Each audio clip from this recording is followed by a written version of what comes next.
शहर की सबसे होशियार वैज्ञानिक बिल्ली डॉ फेलिक्स ने एक अनोखी खोज कर ली थी, एक टाइम मशीन। लेकिन यह कोई आम मशीन नहीं थी। ये क्वांटम पॉ नाम की डिवाइस थी, जो सिर्फ बिल्लियों के डीएनए से एक्टिवेट होती थी।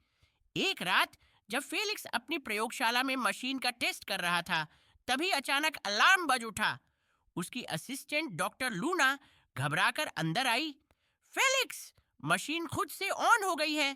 क्वांटम पॉ के स्क्रीन पर संदेश चमक रहा था। खतरा नजदीक है, समय यात्रा जरूरी है।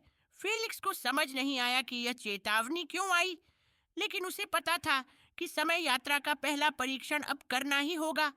उसने क्वांटम पॉव को एक्टिवेट किया और वक्त के भंवर में कूद गया।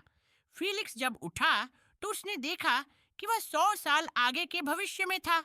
शहर के ऊपर उड़ने वाली गाड़ियां थीं, रोबोटिक बिल्लियां सड़कों पर चल रही थीं और हर जगह एआई कंट्रोल्ड मशीनें थीं। लेकिन तभी फेलिक्स को एक डरावनी चीज दिखी। भविष्य में बिल्लियां विलुप्त हो रही थीं। रोबोट बिल्लियों ने असली बिल्लियों की जगह ले ली थी और अब कोई असली बिल्ली नहीं बची थी, सिर्फ फेलिक्स ही था। तभी एक विशाल रोबोट टाइटन क्लॉ उसकी ओर बढ़ा। तुम यहाँ क्या कर रहे हो असली बिल्ली? फेलिक्स समझ गया, यही वह खतरा था जिसकी चेतावनी क्वांटम पॉ ने दी थी। फेलिक्स ने झट से अपनी लैब को स्कैन किया और पाया कि एक डीएनए रिसेट मशीन भविष्य की बिल्डिंग में छिपी थी। वह तेजी से वहां पहुंचा, अपने पंजे से मशीन को एक्टिवेट किया और रोबोटिक सिस्टम को रीसेट कर दिया।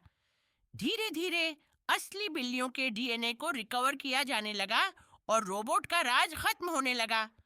अब भविष्य की दुनिया फिर से असली बिल्लियों से भरने लगी। फिलिक्स ने क्वांटम पॉ को दोबारा एक्टिवेट किया और वापस अपने समय में लौट आया। लूना ने पूछा, कैसा रहा सफर? फिलिक्स मुस्कुराया और बोला, भविष्य बचा लिया, लेकिन अब हमें और सावधान रहना होगा। क्या फेलिक्स और लूना अगली बार फिर टाइम ट्रेवल करेंगे या कोई नया खतरा आएगा? अगली कहानी में जानिए